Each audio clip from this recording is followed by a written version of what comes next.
Jangan lupa untuk subscribe YouTube channel Metro TV News dan nyalakan notifikasinya.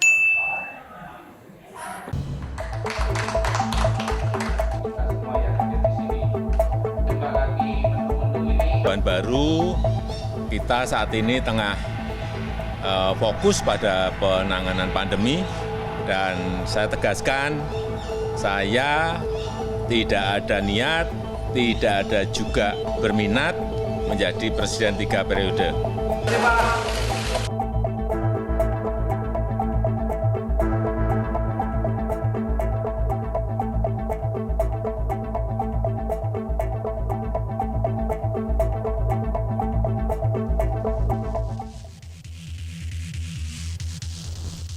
Halo pemirsa, selamat malam. Anda menyaksikan Prime Talk Tajam Mendalam bersama saya Afiani Malik.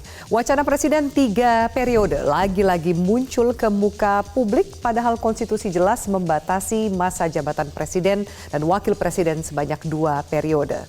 Presiden Jokowi pun sudah tegas menyatakan tidak setuju dengan masa jabatan Presiden 3 periode. Mengapa? Tetap aja ada upaya mendorong-dorong Jokowi maju untuk ketiga kalinya. Inilah Prime Talk selengkapnya.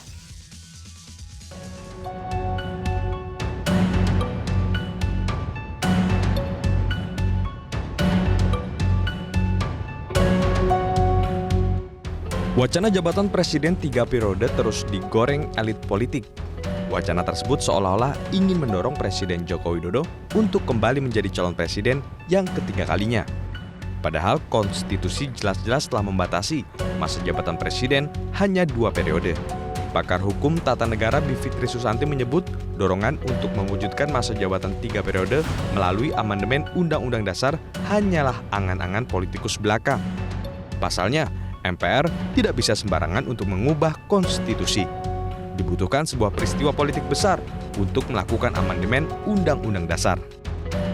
Jadi yang ingin saya katakan ini menggambarkan bahwa nggak bisa tiba-tiba out of the blue kita lagi membicarakan pandemi, membicarakan KPK, membicarakan banyak hal, tidak membicarakan GBHN. Terus tiba-tiba MPR, kita mau amandemen. Ya ini sesuatu yang saya kira nanti akan ditandai dalam sejarah soal angan-angan yang lahir dari keinginan elit politik. Nuansa politik dalam wacana Presiden 3 periode semakin kental setelah mayoritas publik yang terangkum dalam hasil survei SMRC tidak mendukung wacana Presiden 3 periode. Sebanyak 74% responden menyatakan masa jabatan Presiden 2 periode seperti diamanatkan undang-undang harus dipertahankan. Tidak ada dukungan dari publik terhadap gagasan-gagasan tersebut, tidak ada dukungan dari publik terhadap perubahan amandemen sebagaimana yang sekarang ini sedang ramai dibicarakan. Sebelumnya, Sekretariat Nasional Jokowi Prabowo atau Seknas Jokpro mempromosikan gagasan agar Jokowi bisa menjadi presiden untuk ketiga kalinya. Jokowi diharapkan bisa dipasangkan dengan Prabowo Subianto dalam Pilpres 2024. Tim Liputan, Metro TV. Dan pemirsa, untuk membahasnya saya langsung akan memperkenalkan sejumlah narasumber. Pertama, Direktur Komunikasi SMRC Ade Armando. Mas Ade Armando, selamat malam. Ya, dan juga pengamat hukum tata negara, Mbak Bivitri Susanti. Mbak Bivitri, selamat malam. Selamat malam. Dan juga Wakil Ketua MPR Arsul Sani, Bang Arsul Sani, selamat malam. Selamat malam, Assalamualaikum Afi. Waalaikumsalam, Bang Arsul. Dan kemudian Ketua Umum Relawan Jokowi Mania atau Jokman, Immanuel Ebenezer. Mas Immanuel, selamat malam. Selamat malam, Mbak Bivitri. Iya, baik. Bapak-bapak dan Ibu, terima kasih. Ini pembahasan yang tengah banyak pro dan kontra, viral seperti itu. Saya akan tanya ke Mas Ade Armando terlebih dahulu. Ada hasil publik ini suaranya seperti apa? Apakah Anda punya juga hasil survei terbaru mengenai wacana 3 periodenya Jokowi ini, Mas Ade? Ya, penelitian terakhir kami itu adalah survei nasional akhir Mei. Ya. Di situ secara sangat jelas 74% warga Indonesia mengatakan ketetapan tentang masa jabatan presiden 2 kali Iya. Itu dipertahankan, ya. Yang ingin masa jabatan itu diubah hanya 13%. Oke, baik. Tapi bagaimana dengan tingkat popularitas, kepuasan terhadap kinerja dari pemerintahan Jokowi di periode kedua ini sampai bulan Mei? Bagaimana hasilnya? Apakah itu bisa juga menjadi salah satu faktor untuk mendorong wacana atau gagasan 3 periode ini? Ya, kalau angka popularitas Pak Jokowi itu terus tinggi ya. Memang masyarakat puas dengan pemerintahan Pak Jokowi. Tapi ini tidak berarti bahwa mereka yang puas itu mendukung majunya Pak Jokowi sebagai Pilpres di 2024. Nah, kami juga punya data yang lebih spesifik ya. Kalau tadi kan 74% menyatakan agar jangan sampai diubah ya aturan yang 2 kali itu. Tapi kalau ditanya, Anda setuju nggak Pak Jokowi maju lagi pada 2024? Itu jadi turun tuh Mbak Afi. Ya. Oke, Yang Mas Ade, tidak setuju 53%. Iya, mohon maaf mungkin sedikit gangguan komunikasi, tapi bisa Anda jelaskan alasan bagi yang kemudian tidak setuju untuk memperpanjang masa jabatan dengan yang 13% yang setuju, itu apa alasan mereka untuk menyetujui bahwa bisa ada tambahan periode bagi Presiden? Kami memang tidak bertanya tentang kenapa. Jelas suara saya? Oh iya, bisa diulang jawaban Anda, Mas Ade? Ya, kami tidak bertanya tentang kenapa. Baik. Jadi yang kita cuma peroleh informasinya adalah mayoritas masyarakat itu percaya bahwa UUD 45 itu yang sudah diamandemen 4 kali di awal reformasi itu sudah ideal.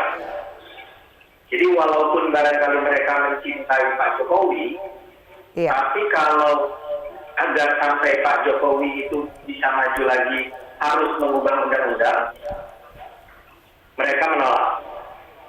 Oke, baik. Tidak ada alasan spesifik mengapa, tapi angka 13% menyetujui dan 74% mengatakan bahwa sebaiknya tidak diubah seperti itu. Baik, saya akan ke Mas Immanuel. Mas Immanuel, Anda Ketua Umum Relawan Jokowi Mania, dan juga sekarang muncul ada Jokpro yang digawangi oleh Mas Kodari gitu. Apa tanggapan Anda? Apakah Anda satu gagasan atau mungkin punya pandangan yang lain?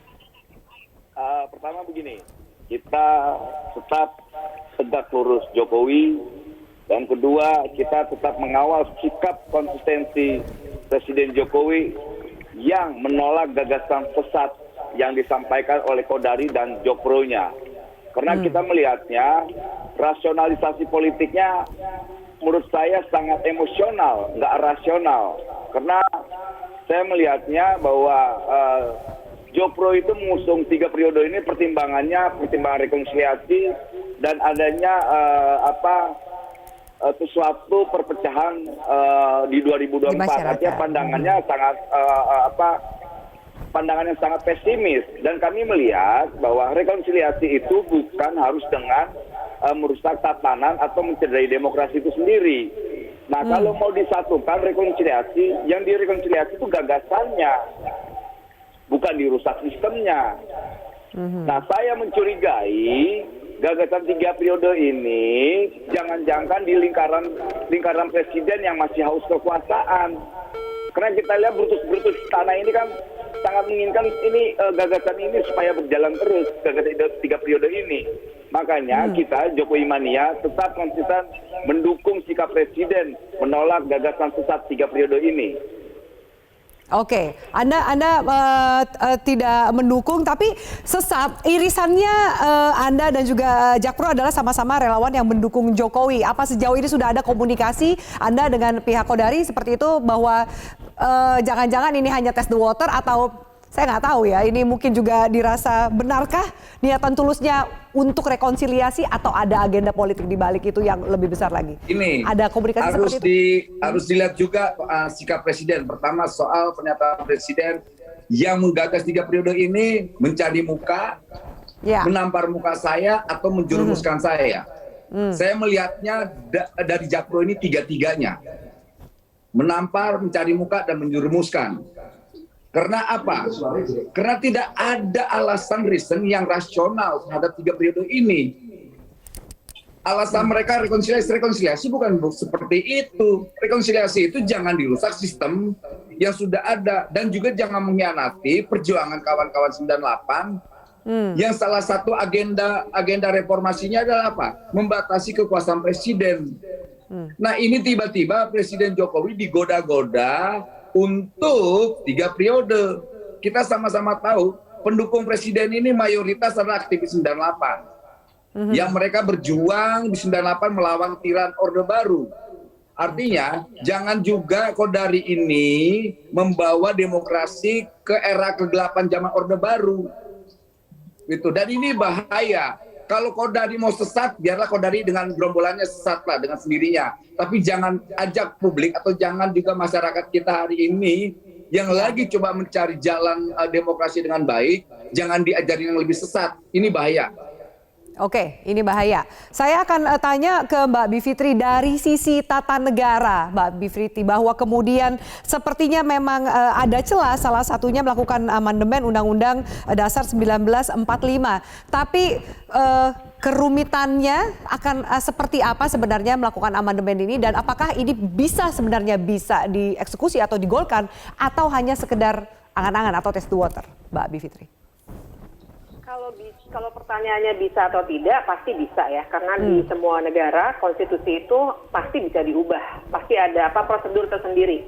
Nah di konstitusi Indonesia ada di pasal 37, itu prosedurnya pertama-tama dia harus diajukan dulu secara tertulis oleh minimal 1/3 ya, 1/3 dari total jumlah anggota MPR, artinya total DPR 575 plus 136 anggota DPD ya. Itu 1/3-nya harus mengajukan dulu.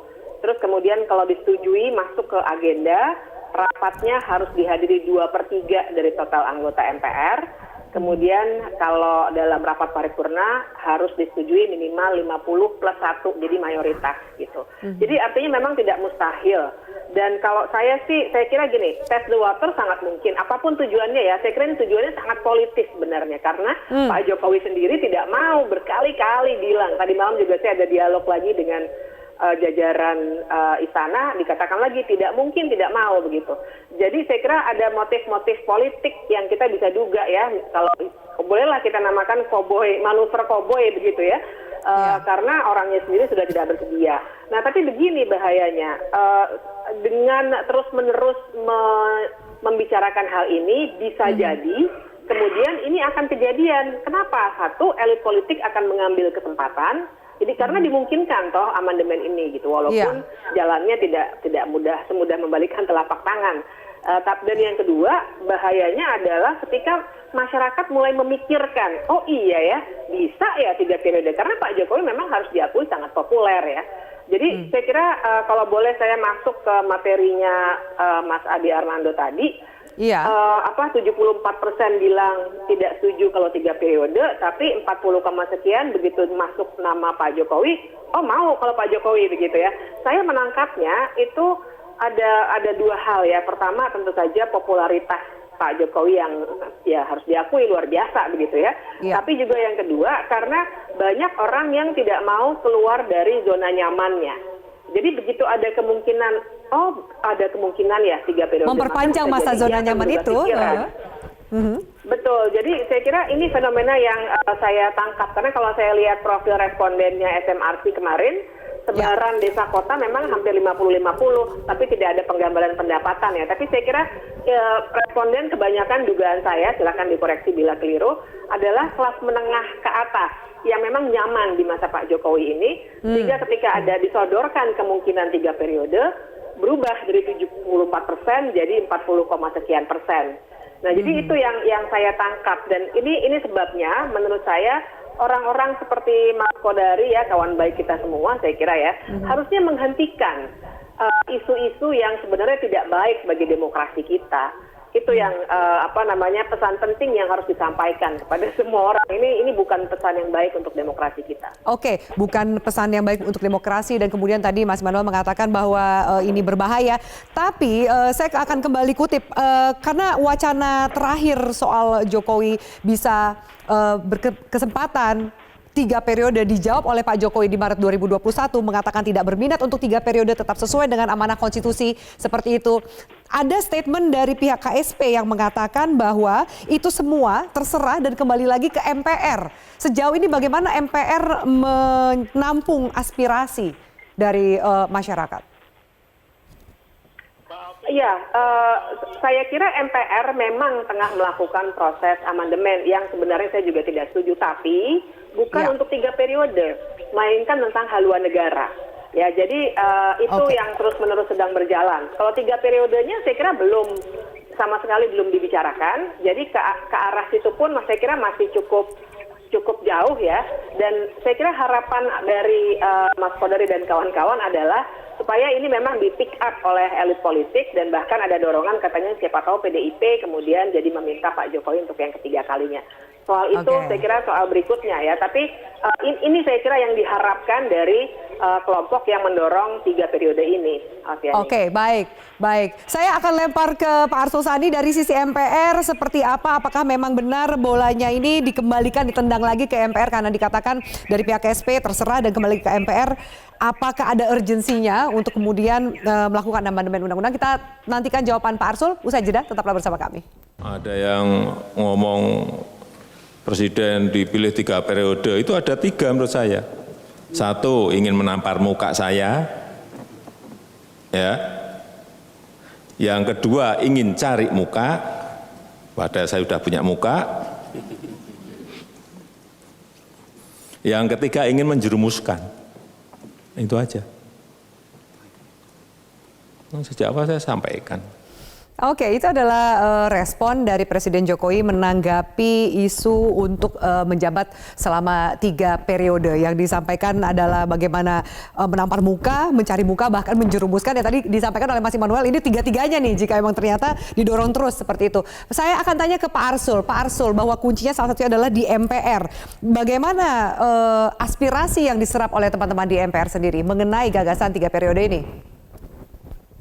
Tapi sampai dengan malam ini tidak ada satu kelompok masyarakat pun ya yang menyampaikan baik resmi maupun tidak resmi di forum-forum MPR atau di rapat MPR tentang perpanjangan atau penambahan masa periode jabatan presiden dari 2 kali menjadi 3 kali atau lebih. Itu tidak ada.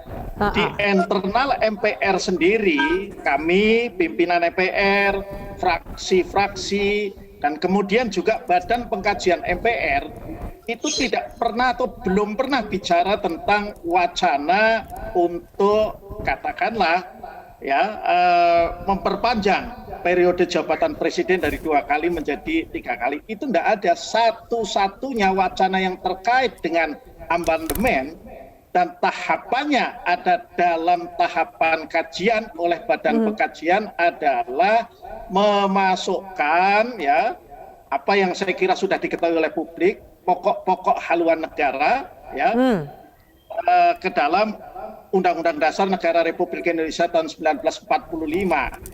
Jadi ya hanya itu saja. Bahkan rekomendasi MPR periode lalu kan selain ya amandemen dalam bentuk memasukkan PPHN itu kan ada beberapa poin yang lain, 4 poin yang lain itu juga belum dilakukan. Kok jangankan pengkajian, pendalaman saja belum. Jadi kalau kita bicara soal wacana atau isu lah, ini lebih kepada isu begitu ya, untuk menambah periode jabatan presiden dari 2 kali dari 3 kali itu ya adanya di luar, bukan ada di MPR. Kita sama-sama mengikuti saja, seperti juga ya kita semua lah ya. Jadi itu tidak ada.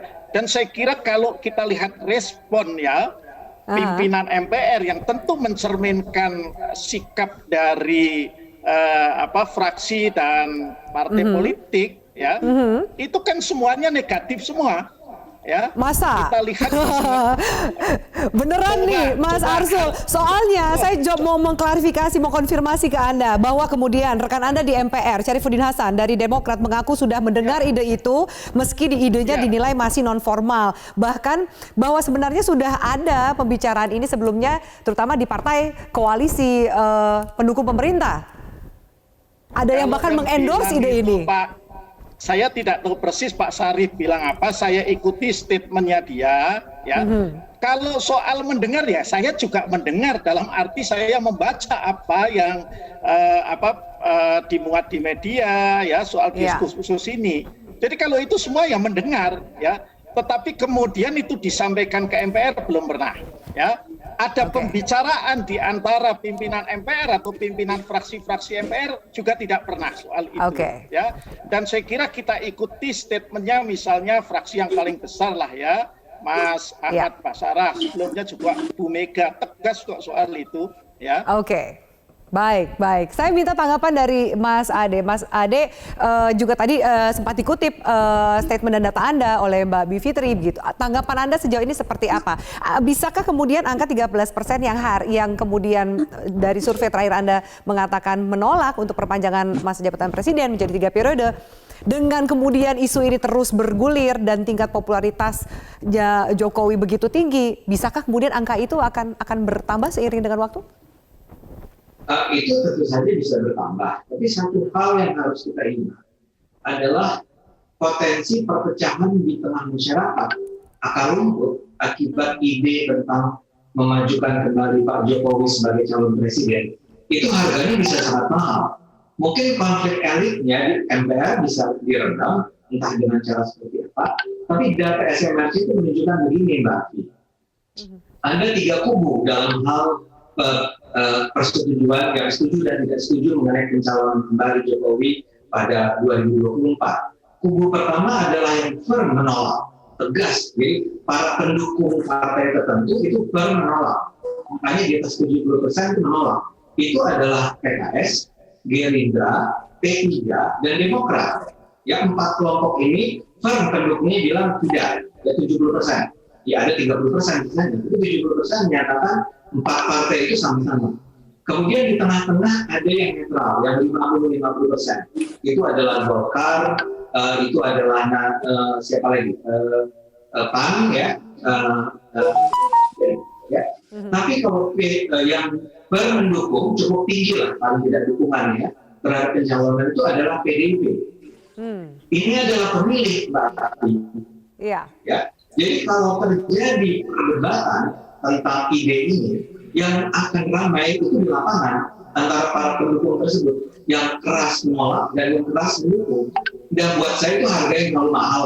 Buat apa kita memajukan sebuah ide baru yang kembali memecah belah bangsa hanya karena kepentingan yang tadi disebut oleh Pak Immanuel, oleh Mbak Bivitri, oleh Pak Arsul barangkali. Kan ini lebih mencerminkan aspirasi elit. Itu buat apa aspirasi elit ini kemudian memecah belah bangsa ini kalau betul apa yang tadi kami temukan di lapangan menunjukkan adanya polarisasi setajam itu.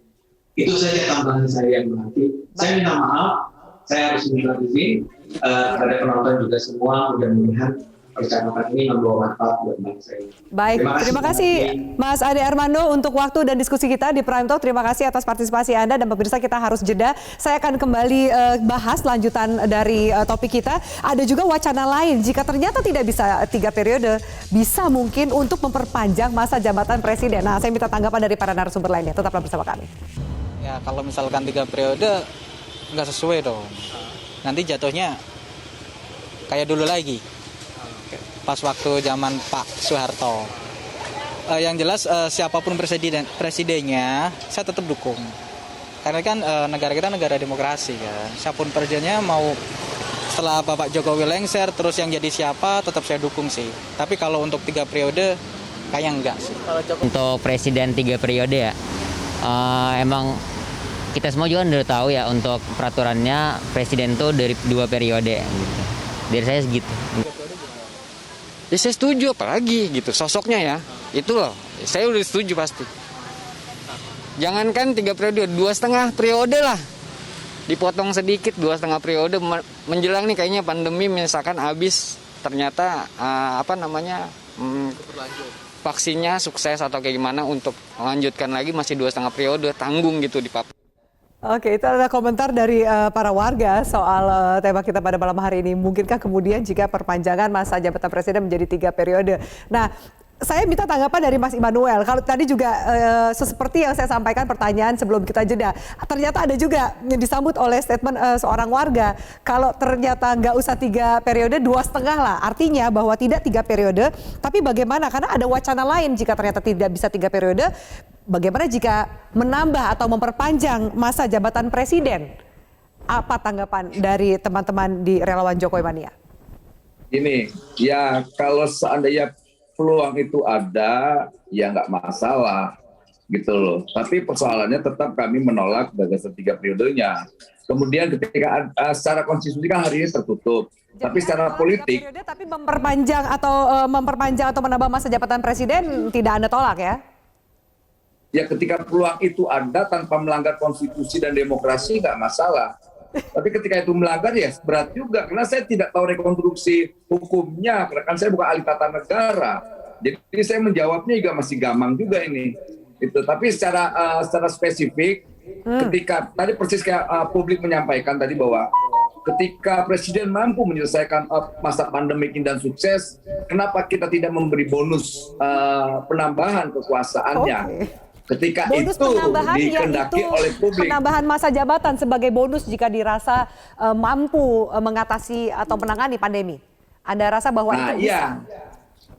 Ya kemungkinan itu selalu ada, kemungkinan ya. Gitu. Tapi jangan juga gagasan 3 periode ini menjadi sesuatu yang bias gitu loh. Karena argumentasinya sampai detik ini usaha gagasan 3 periode ini nggak ada yang rasional, semuanya emosional. Kodari bilang persoalan harus ada rekonsiliasi, kemudian Jokowi ini adalah idola saya, Prabowo ada idola saya, kan emosional bukan rasional. Nah saya butuh alasan yang rasional gitu loh. Tapi gagasan 3 periode ini secara kan mereka punya argumentasi sendiri dan kemudian dalam demokrasi ya itu nggak masalah, tapi ini akan menjadi bencana buat demokrasi itu sendiri. Ini akan membawa kita menjadi mundur gitu. Oke. Saya minta tanggapan Mbak Bivitri atas statement dari Mas Immanuel tadi. Ya bonus gitu kan, nggak 3 periode, tapi mungkin memperpanjang jadi 2,5 bisa jadi gitu. Ya kalau berbicara konstruksi hukum, tapi saya jadi tidak mau memberi ide ya. Tapi memang secara konstruksi hukum ada ya, namanya Undang-Undang Keadaan Bahaya 23 tahun 1959, yang tahun lalu juga kita ributkan ketika pandemi dimulai, mau menggunakan kondisi darurat sipil atau apapun lah. Yang kalau misalnya itu terjadi, undang-undang itu sebenarnya bilang tentang keadaan bahaya. Ada darurat perang, ada darurat militer, ada darurat sipil. Nah, kondisi-kondisi seperti itu bisa saja membuat suatu kepemimpinan ataupun pemilunya ya kemudian diundur dan lain sebagainya. Tapi untuk sampai pada titik itu pun tidak mudah karena undang-undang itu pertama sudah outdated ya, makanya tahun lalu itu juga sangat diperdebatkan oleh karangan ahli hukum tata negara. Dan yang kedua juga untuk sampai pada kondisi darurat yang manapun itu harus ada deklarasinya dulu. Artinya harus ada keputusan politik dulu gitu. Nah kalau tidak mau menggunakan kerangka itu maka tentu saja harus amandemen lagi. Dan artinya kita akan menembus lagi pasal 37 tadi. Tapi intinya ini sesuatu yang kalau bicara hukum pasti akan bisa dicari ya jalan keluarnya, apalagi kemudian hukum juga akan di-endorse oleh keputusan-keputusan politik gitu. Dan saya agak khawatir sebenarnya dengan aktor-aktor politik yang ada sekarang ya, seperti halnya kita lihat beberapa undang-undang yang kontroversial, segala hal bisa terjadi gitu, sesuatu yang tadinya tidak kita sangka. Jadi saya kira ini tetap suatu wacana yang janganlah kita besar-besarkan, karena saya setuju dengan Mas Immanuel tadi, kita kok jadi mundur sebelum tahun 98, kita itu kan waktu 98, 99 itu langsung amandemen pertama pembatasan masa jabatan presiden. Semangatnya adalah kita semua paham, pembatasan kekuasaan. Jadi kalau kita timang-timang terus isu ini, lama-lama orang jadi akan merasa memang ini ke masa sebelum reformasi. situasi pandemi ini apakah bisa masuk kategori darurat itu? Sejauh ini yang Anda lihat? Tidak bisa dalam konteks yang sekarang. Jadi kondisi darurat itu kalau menurut Undang-Undang 59 tadi harus dideklarasikan secara jelas. Jadi waktu itu digunakan pada masa pemerintahan Soekarno. Sudah tua sekali itu undang-undang, sudah layak diganti. Sudah harus diganti, bukan layak lagi. Sehingga waktu pandemi tahun lalu pun ketika mau digunakan, ditolak besar-besaran, akhirnya keluarnya bukan menggunakan darurat-darurat, tapi menggunakan undang-undang tentang kesehatan masyarakat begitu ya, karantinaan kesehatan dan lain sebagainya. Dan juga bencana ya, bencana nasional. Tapi bukan undang-undang keadaan bahaya. Jadi saya kira kondisi pandemi ini tidak termasuk dalam keadaan bahaya yang dimaksud karena kita sudah menggunakan legal framework yang lain gitu, yaitu kondisi bencana tadi.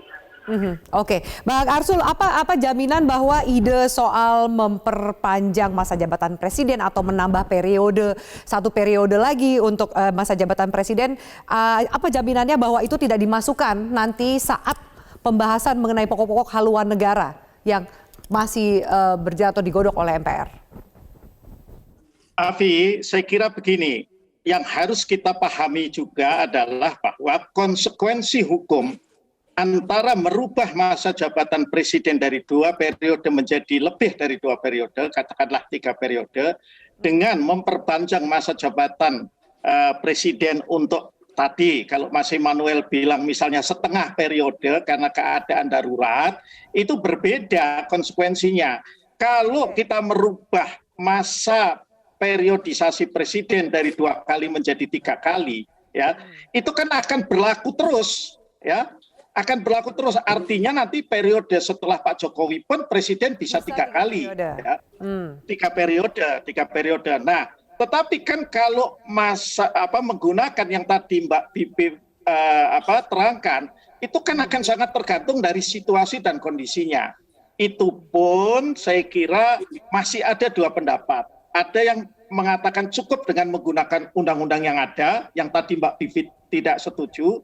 Ada juga yang tetap berpendapat itu harus dengan amandemen konstitusi, bukan menambah periode, tapi memasukkan klausula keadaan bahaya, keadaan genting, atau keadaan apapun nanti istilahnya di dalam konstitusi agar ya, misalnya MPR bisa memutuskan ya untuk memperpanjang itu tadi. Nah, itu masih ada. Nah, tapi kalau ditanyakan apa jaminannya, ya tentu tidak ada yang bisa menjamin karena politik itu ya dinamis lah, itu istilahnya politisi ya. Tetapi yang ingin saya sampaikan, kita ini kan juga ada dalam alam demokrasi yang mestinya harus rasional, harus berpikir juga jangka panjang untuk kepentingan jangka panjangnya, bukan kepentingan saat ini saja, terutama yang terkait dengan penambahan periode jabatan presiden itu. Oke, baik. Saya harus jeda. Nanti kita bicara lebih jauhnya soal dampak jika ternyata wacana Jokowi 3 periode atau penambahan masa presiden bisa menjadi 3 periode. Bagaimana secara tata negara, sosial, dan juga politik serta keamanan, termasuk juga turunannya periode ke kepala daerah, provinsi, kabupaten, kota, dan juga DPR. Kita akan bahas lebih lanjut. Tetaplah bersama kami. Baik, bicara soal dampak, Mbak Bibi, bagaimana jika ternyata ini terlaksana dampaknya secara tata negara, soal periode kepala daerah, provinsi, kabupaten, kota, termasuk juga DPR? Nah, itu dia. Jadi dampaknya itu saya melihat ada 2 ya. Ada dampak yang sifatnya teknis, tapi ada juga yang prinsipil. Yang teknis dulu, yang pertanyaannya Afi kan sebenarnya di situ ya. Ingat bahwa 2024 itu kita akan menjalankan suatu model baru pemilihan, semuanya pada hari yang sama. Nah, apakah nanti kemudian akan ada pilihan politik juga yang harus dibuat? Apakah kemudian mau dipisah gitu pemilihan-pemilihannya atau ditiadakan sama sekali? Tapi kan pertanyaannya jadi juga sangat mengada-ada karena kita tahu di banyak negara lain, misalnya saja di Amerika Serikat yang baru saja berganti presiden, di tengah masa pandemi bisa kok gitu ya. Jadi artinya akan ada alasan yang sebenarnya terlalu mengada-ada begitu ya. Tapi ada konsekuensi prinsipil ya yang saya kira kita harus lebih aware terhadap itu, yaitu kita mempermainkan sistem untuk alasan-alasan yang saya pinjam istilahnya Mas Immanuel tadi, emosional, tidak rasional. ini akan jadi presiden yang sangat buruk ke depannya gitu ya. Jadi sebenarnya kita punya harapan kuat kepada Bang Arsul dan kawan-kawan. Kita desak supaya tidak memberi peluang sama sekali terhadap gagasan baik 3 periode maupun 2,5 periode gitu. Karena konsekuensi hukum tata negaranya akan sangat rumit. Ini saja mau semua coblos di satu hari di 2024 sampai sekarang masih menimbulkan kegamangan ya. Ada undang-undang pemilunya belum dibahas lagi dan lain sebagainya. Apalagi kalau ada perpanjangan masa jabatan seperti yang diandaikan tadi. Oke, silakan ditanggapi bahwa kemudian jangan sampai MPR jangan sampai memberi peluang sama sekali untuk wacana baik 3 periode, 2,5 atau apapun. Silakan ditanggapi, Bang Arsul. Ya, kan begini, MPR sebagai sebuah lembaga perwakilan itu kan tentu tidak bisa lepas dari suara yang ada di ruang publik ya. Jadi ya kalau dari sisi MPR ya, apalagi ada 9 fraksi, kalau yang terkait dengan perpanjangan masa jabatan presiden itu karena memang belum menggelinding seperti halnya yang dilakukan oleh Kodari dan kawan-kawan itu ya, di mana sudah ditanggapi, saya tentu tidak bisa memastikan, tetapi hemat saya apapun ruang konsultasi publik itu harus dibuka seluas-luasnya. Kita harus dengarkan pro dan kontranya. Kalau faktualnya memang lebih banyak kontranya, termasuk tentu dari teman-teman katakanlah pengamat, ahli ATN, akademisi, ya bisa kemudian memprediksikan katakanlah ke sisi negatif lah sebut saja untuk kepentingan kehidupan kenegaraan kita ke depan ya saya kira tidak usah dikembangkan gitu loh. Oke, baik. Terakhir saya minta tanggapan dari Mas Immanuel bahwa ya kita lihat kalau Bang Arsul tadi menyatakan lihat aja bagaimana reaksi dan juga aspirasi dari masyarakat yang lebih luas. Apa tanggapan Anda lebih jauh? Bicara soal dampak dan secara konstitusi, kemudian sistem termasuk dari sisi politik dan juga sosial. Pernyataan Mas Arsul Sani tadi saya lihat bahasanya sangat politis sekali ya. Ini saya lihat persis kayak bahasa yang disampaikan saat Soeharto mau turun saat itu. Pak, rakyat masih mendukung Anda. Faktanya pemberontakan atau perlawanan rakyat semesta di mana-mana, demonstrasi di mana-mana. Artinya pernyataan Mas Arsul Sani ini juga jangan menjadi pernyataan yang gampang. Tegas saja sudah bahwa kami secara kami mendengar aspirasi rakyat bahwa rakyat menolak gagasan sesat ini. Itu. Kita butuh politisi-politisi yang memikirkan masa depan bangsa ini. Jangan memikirkan jaringan yang sudah mapan, jaringan yang sudah mereka yang sudah nyaman ini, gitu, zona aman ini. Jangan memain gaya itulah. Karena kita butuh pemimpin-pemimpin ke depan ini. Karena stok pemimpin bangsa hari ini kan udah luar biasa lah. Banyak, ada Ridwan Kamil, ada TGB, ada Mas Ganjar, ada Pak Prabowo, banyak lah. Kepemimpinan itu yang bisa kita butuh regenerasi gitu loh. Jangan juga gara-gara pertimbangan yang tidak rasional ini kemudian kita disesatkan oleh ide-ide yang liar. Betul. Jadi menurut saya ya sudahlah, kita sudahin gagasan 3 periode Singkat ini. Saja, Mbak Bivitri. Biarkan Jokowi mimpin untuk lebih ke depan lebih baik lah. Jokowi ini kan baik, Mas Immanuel, terima kasih. Silakan singkat saja, Mbak Bivitri, saya harus closing. Silakan, singkat saja. Iya, saya mau menambahkannya soal jangan sampai parameter survei dan aspirasi publik itu jadi satu-satunya acuan dalam amandemen. Ya, ini amandemen bukan pemilu. Jadi tolonglah kita gunakan konstitusionalisme gagasan pembatasan kekuasaan itu. Jadi jangan kembalikan ke soal aspirasi rakyat ataupun survei. Itu saja tambahan saya, mengingatkan. Baik, terima kasih para narasumber. Diskusi yang sangat menarik, semoga bisa juga jadi masukan bagi semua pihak untuk tema terutama yang sudah kita bahas pada malam hari ini. Terima kasih, tetap jaga protokol kesehatan Anda dan pemirsa terima kasih atas atensi Anda. Saya Firman Malik undur diri, kita jumpa lagi di lain kesempatan. Selamat malam, sampai jumpa.